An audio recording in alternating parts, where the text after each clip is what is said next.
Nakabulagta at duguan ang dalawang lalaking civilian armed auxiliary sa kanilang kampo sa Barangay Apatan, Pinukpok, Kalinga.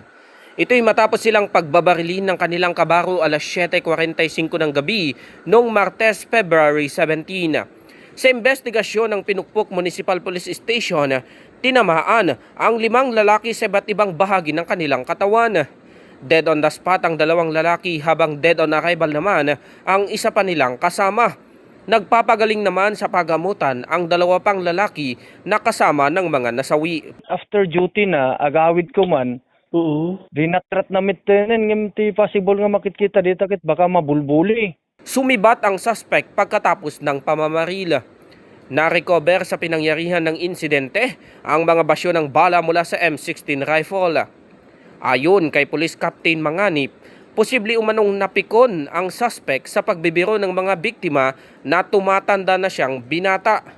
Sa ikinasang hot pursuit operation, pasado 1:00 ng hapon noong Miyerkules, February 18, naaresto ang suspect sa Barangay Apatan, Pinukpok, Kalinga. Ikinalungkot naman ng 5th Infantry Division ang pagkakasangkot sa ganitong klase ng krimen ng kanilang miyembro. Nakikipagtulungan na di umano sila sa Philippine National Police para mapabilis ang investigasyon.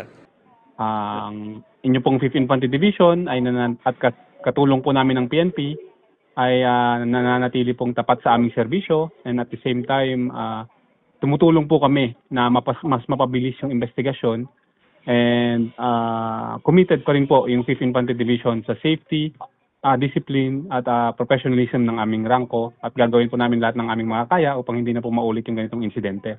Nasa kustodiya na ng Pinukpok Police Station ang suspect na mahaharap sa kasong multiple murder at multiple frustrated murder. Sa Zargalasi, RNG News.